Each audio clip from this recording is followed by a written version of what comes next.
Olá, alunos, sejam bem-vindos a mais uma aula. Nessa aula de hoje, veremos um pouquinho sobre o que é uma correlação e uma regressão no contexto estatístico. Meu nome é Rafael Nink e serei seu professor durante essa nossa aula. Então, se a gente observar esse exemplo, que relaciona a nota de matemática e estatística de 5 alunos de uma turma. O que a gente pode observar? O primeiro aluno tirou 10 em matemática e tirou 8 em estatística. O segundo tirou 9 em matemática e tirou 9 em estatística. Alunos bons.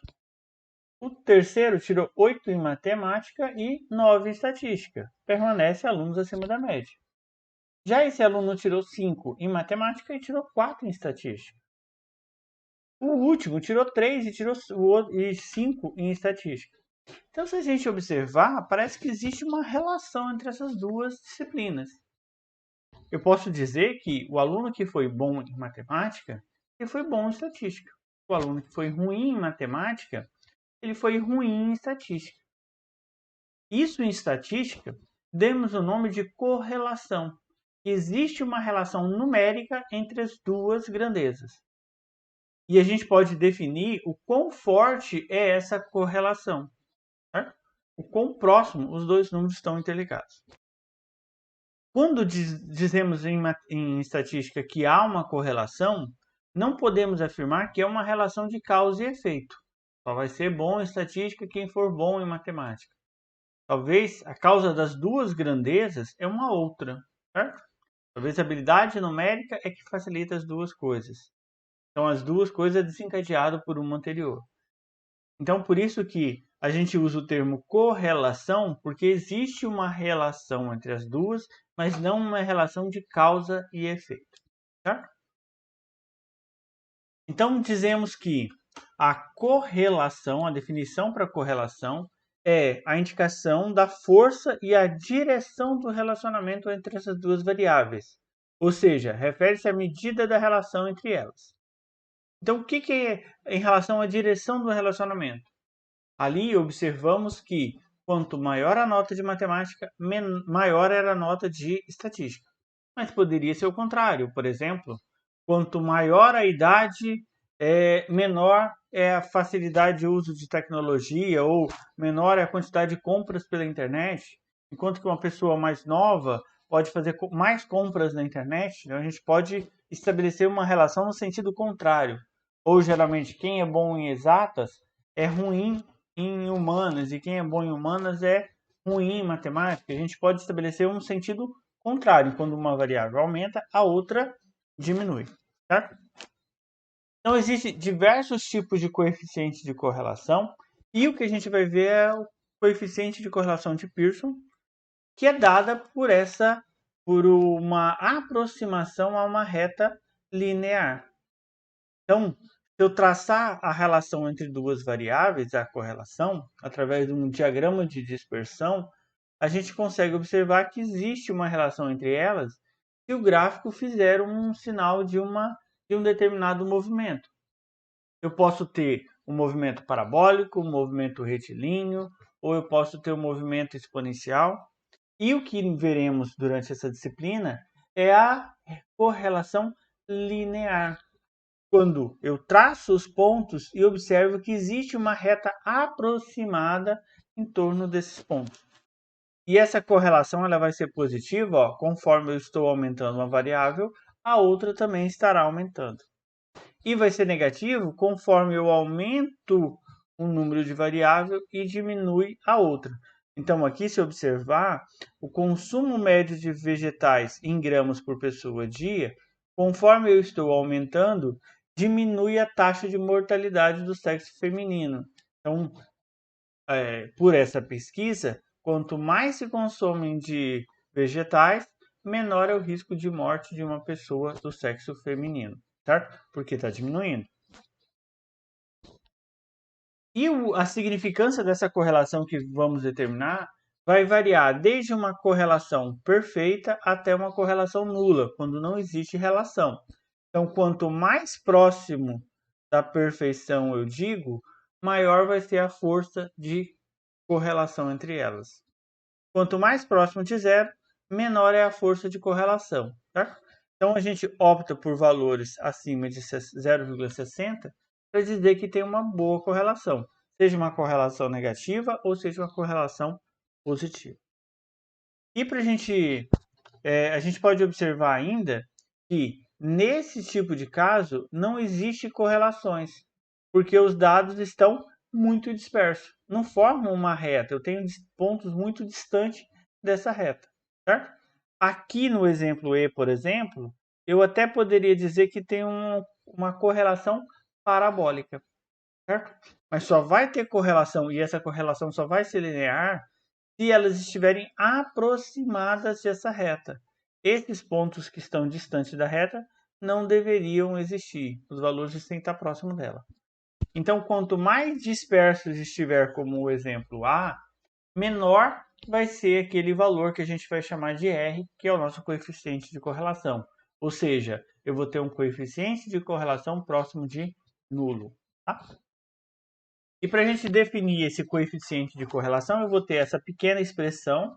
A gente vai ver detalhadamente como fazer tudo isso. Mas se vocês observarem, a gente tem uma série de somatórios que a gente vai ter que fazer, certo? E esse R é o nosso coeficiente de correlação entre as variáveis x e a variável y. Então, eu vou nomear uma daquelas colunas de matemática como sendo x e a de estatística como sendo y e vou verificar se existe uma correlação, certo? Então, voltando para o exemplo, as notas de matemática eu vou chamar de x, enquanto que as notas de estatística y. E vou verificar se existe essa correlação e se essa correlação é forte. Tá? Então, a primeira coisa que a gente precisa fazer é montar uma tabelinha, atribuindo os valores de x, que é a nota de matemática, de y, que é a nota de estatística, e como na expressão eu tenho uma somatória do produto de x vezes y, eu preciso multiplicar o x vezes y. Só que eu preciso fazer isso com todos os dados, já que eu quero estabelecer a correlação a partir de todos os dados. Então, eu vou pegar 10 vezes 8. 10 vezes 8, que vai dar 80. 9 vezes 9, que vai dar 81. 8 vezes 9, que é 72. 5 vezes 4, que são 20. 3 vezes 5, que vai ser 15. E, se a gente observar na nossa expressão, a gente tem uma somatória de x ao quadrado. Então, eu preciso fazer uma coluna para o meu x ao quadrado. Eu vou pegar o x, que é esse 10, vou elevar ao quadrado. 10 vezes 10, 100. Da mesma forma, 9 ao quadrado, 81. 8 ao quadrado, 64. E assim sucessivamente. 5 ao quadrado, 25. 3 ao quadrado, 9. E também preciso da somatória do y ao quadrado. Então, vou pegar o y, que é esse 8. 8 ao quadrado, 64. 9 ao quadrado, 81. 81, 16 e 25. Tá? Em seguida, como eu preciso da somatória, eu vou fazer a somatória de todos os valores. Eu vou fazer a somatória do meu x e depois eu faço a somatória do meu y e assim sucessivamente. Então, se eu somar 10 com 9, com 8, com 5, com 3, eu tenho 35. A somatória dos valores de y, 35. Se eu somar aqui, eu vou ter 268. Nessa coluna, 279. E nessa coluna, 260. Tá? Então, monta a tabela, colocando os valores de x, primeira variável, y, segunda variável, x vezes y, x ao quadrado, y ao quadrado. Faço as somatórias e aí eu posso substituir lá na minha fórmula. E é o que a gente vai fazer nesse exato momento. Certo? Então, o R é o coeficiente de correlação, é aquilo que a gente está procurando. Então, eu vou dizer que eu tenho o meu R igual. No numerador, eu tenho o N, que é quantos elementos que eu tenho aqui. Ó. Daqui até aqui, eu tenho 5 elementos. Então, meu N é 5. Como ele veio antes do somatório do xy, eu vou multiplicar. E aí eu vou olhar, quem que é a somatória do XY? É a somatória da coluna do XY, ou seja, 268. Menos a somatória da coluna X. Qual que é a somatória da coluna X? 35. Se não tem sinal, é vezes a somatória da coluna Y. 35. Tá? E prosseguindo, eu vou fazer as outras. Eu tenho uma raiz, vou colocar minha raiz nesse espaço. Primeiro, o meu n, que é 5, a multiplicação da somatória do x ao quadrado. Então, x ao quadrado, somatória, 279.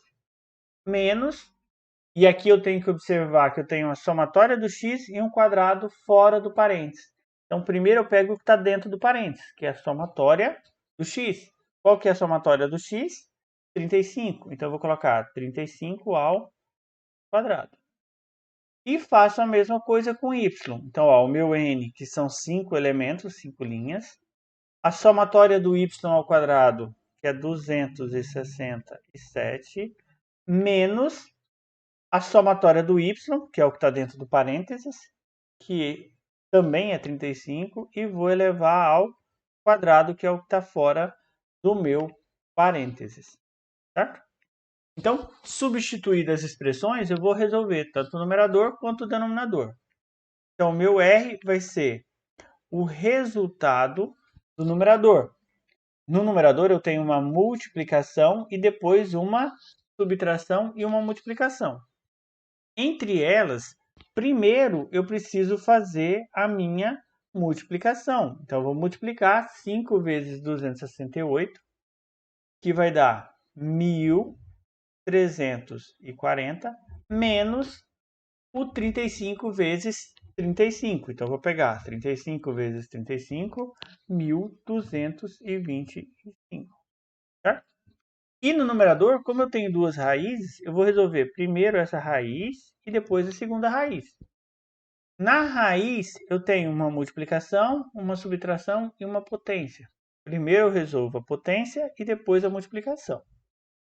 Como essas duas contas não dependem uma da outra, eu posso fazer 5 vezes 279. 5 vezes 279 vai dar 1.395, menos o 35 ao quadrado. Então, eu fiz a multiplicação primeiro porque ela não dependia da potência. Então, vou ter 1.220. E agora eu faço a segunda raiz. 5 vezes 267. Eu vou multiplicar 5 por 267 e deu 1.395. 1.335, desculpa. Menos o 35 ao quadrado, que é 1.225. Tá? Então, no meu numerador, eu vou continuar aqui abaixo da tabela, eu posso subtrair o numerador pelo denominador. Então, eu vou pegar lá os 1.340 menos os 1.225. Eu vou ter 115. Tá? E vou fazer o meu denominador.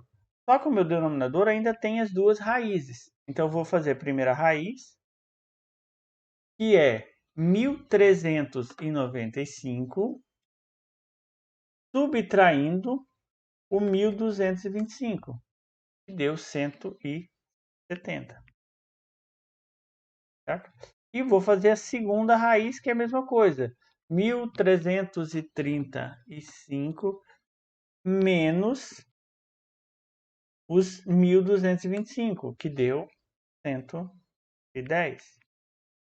Para continuar a nossa expressão, para eu achar o R, eu vou no numerador, não tem nada que a gente possa resolver. No denominador eu tenho a raiz de 170. Então eu vou tirar, qual que é a raiz quadrada de 170?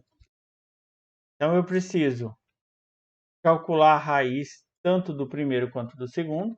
Então aqui no primeiro deu aproximadamente, e aí você pode considerar essas casas decimais, o tanto possível na tua calculadora, vezes a raiz do segundo elemento. Então, eu vou pegar lá 110, tirando a raiz quadrada, vai dar 10,48809. Para eu achar ainda meu R, eu vou pegar esse 115 e dividir pela multiplicação das duas partes. Tá? Eu vou pegar o 13,0384 vezes o 10,48809, que deu 136,7479127. E aí você considera quantas casas forem possíveis na sua calculadora. Com isso, a gente consegue achar que o valor de R vai ser igual. Vou pegar, então, o 115, que é o meu numerador, e vou dividir pelo meu denominador, que é 74,79127, e vou achar 0,84, arredondando, eu poderia parar no 0,84. Certo? Então, o que significa esse R? Como ele é o coeficiente de correlação, e vimos naquela tabela, deixa eu voltar na tabela para vocês acompanharem, quanto mais próximo for de 1, maior vai ser a correlação. A correlação, se desse 1, ela seria perfeita. Quando ela está entre 0,8 e 1, no nosso caso deu 0,84, significa que eu tenho uma correlação muito forte. Ou seja, geralmente aquele aluno que tirou boa nota em matemática, espera-se que ele tenha tirado uma boa nota em estatística. Certo? Então, se esse R desse negativo, seria, tirou nota boa em matemática, implicaria em tirar nota baixa em estatística. Se ela desse próxima de zero, ou positivo ou negativo, significa que a correlação era praticamente inexistente. Se fosse zero, seria uma correlação nula. Certo? Então, a gente já sabe que existe uma correlação entre as duas grandezas. E para que isso é importante? Então, por exemplo, se eu consigo restabelecer uma correlação entre o IDH, que é o Índice de Desenvolvimento Humano, e a expectativa de vida, então basta eu melhorar o IDH e eu vou esperar que a população então vai ter uma expectativa de vida muito maior. Então, se eu sei que uma característica está atrelada à outra, eu posso tentar afetar essa característica para chegar na outra característica. Certo? Mas lembrando que não existe uma relação, não posso estabelecer uma relação de causa e efeito. Só posso garantir que existe uma relação entre elas. E essa relação pode ser de nula até perfeita, dependendo do valor do meu R. Certo? Então, esse R que a gente achou é só para verificar se existe uma correlação e se essa correlação é forte ou é fraca.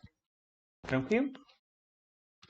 Agora, de posse dessa correlação, eu posso então traçar uma linha que se aproxima daqueles pontos.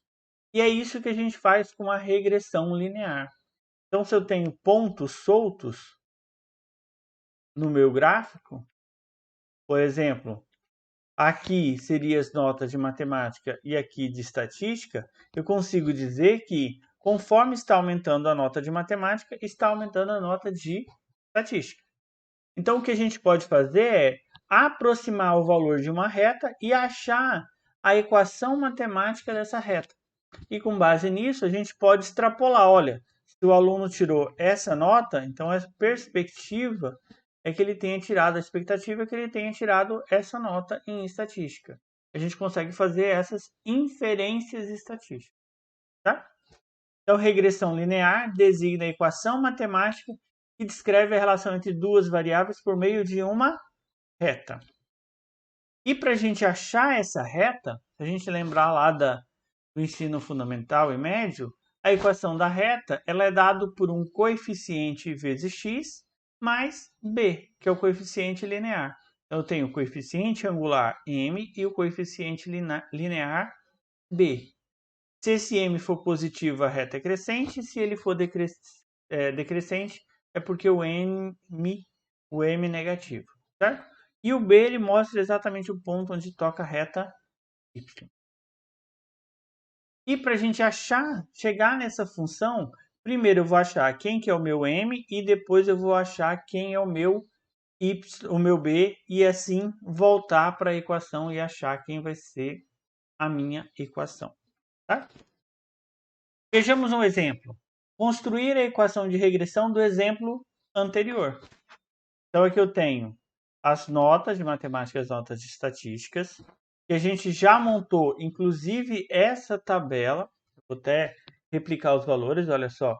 O valor de x vezes y foi 80, 81, 72, 20 e o valor de x ao quadrado, 100, 81, 16.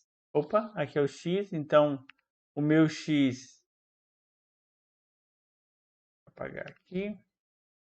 O valor do meu x é 5, então aqui eu errei também. Estou pegando o valor de x ao quadrado, então é 10 ao quadrado, 100, 9 ao quadrado, 81. Aqui, 8 ao quadrado, 64, 5 ao quadrado, 25 e aqui 9. Certo? 3 ao quadrado, 9. E vou fazer a somatória. Então, eu somo todos os x que deu 35, a somatória, 35, 268 e o 279. Observa que para fazer essa equação eu não preciso do y ao quadrado. Eu vou usar somente esses elementos da minha tabela. Certo? Então, o primeiro passo é a gente descobrir quem vai ser o nosso m. E para achar o m, eu preciso pegar, olha, quantos elementos que eu tinha? 5. Que multiplica a somatória do xy, que é 268, menos a somatória do meu x, que é 35, vezes a somatória do meu y, que também é 35. Embaixo eu pego o n, ou seja, 5, que multiplica a somatória do x ao quadrado, ou seja, 279. Observe que aqui eu não tenho a minha raiz, já que eu estou querendo achar só o coeficiente angular e não o índice de correlação. Depois, a somatória do meu x elevado ao quadrado, ou seja, 35 ao quadrado. Então, meu m vai ser 5 vezes 268, que era o 1340. Depois eu pego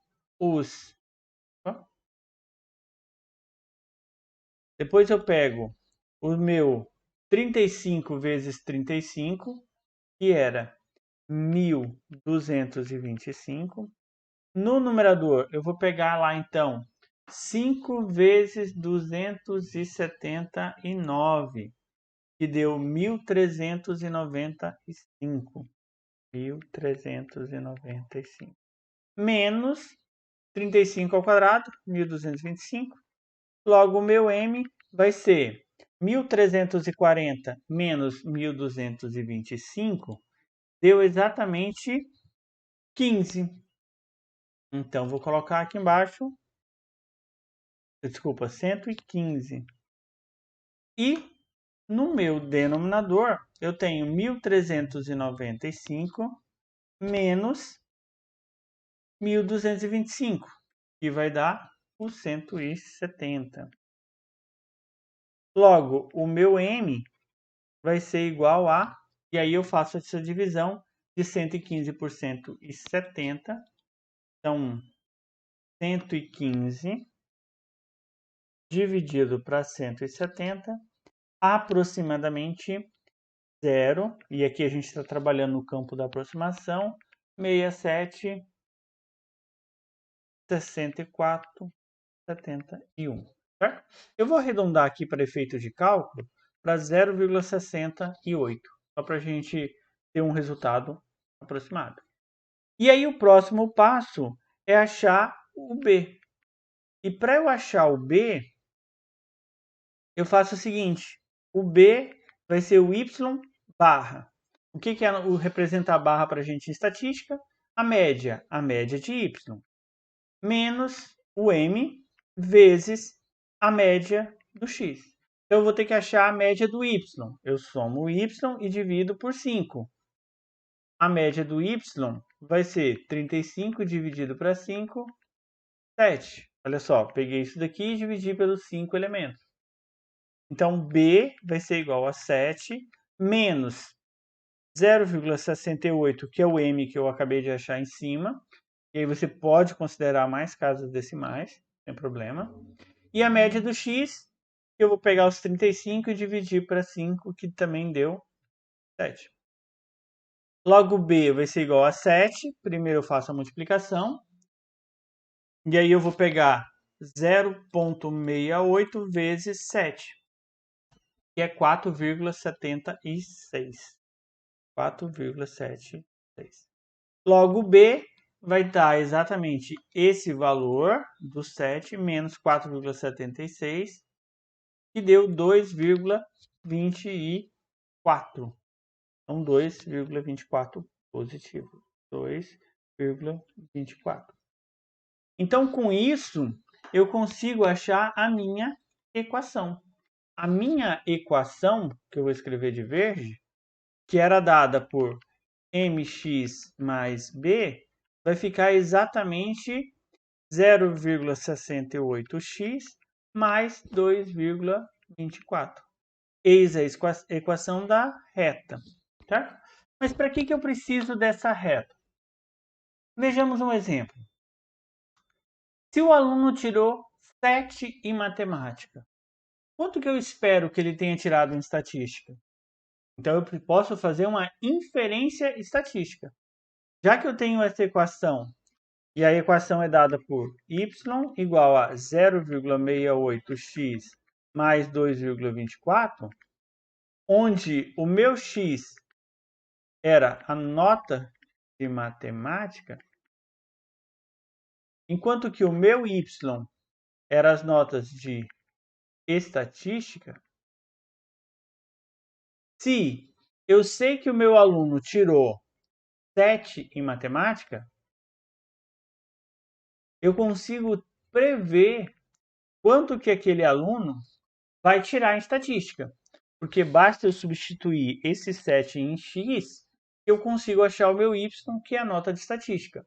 Então, eu faço uma inferência, uma previsão de quanto que ele tirou na outra disciplina, já que existe uma correlação alta entre as duas disciplinas. Tá? Então, eu vou fazer aqui, ó, y vai ser igual a 0,68 vezes o meu x, que é 7, mais 2,24. Portanto, resolvendo primeiro essa multiplicação, eu vou pegar lá 0,68 vezes 7, 4,76. 4,76. Mais 2,24. Logo, meu y vai ser mais 2,24, 7. Então, se ele tirou 7 em matemática, espera-se que ele tenha tirado também 7 em estatística. Certo?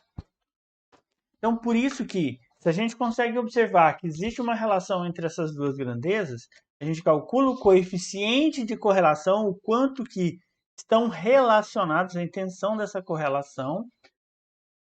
Se for alto, seja no sentido positivo ou no sentido negativo, a gente monta a equação linear da reta e faz as previsões. A gente consegue trabalhar com previsão estatística fazendo a nossa inferência. Tá? Então, fica com as referências e aí até a próxima aula. Sempre pratiquem os exercícios e nos vemos em breve.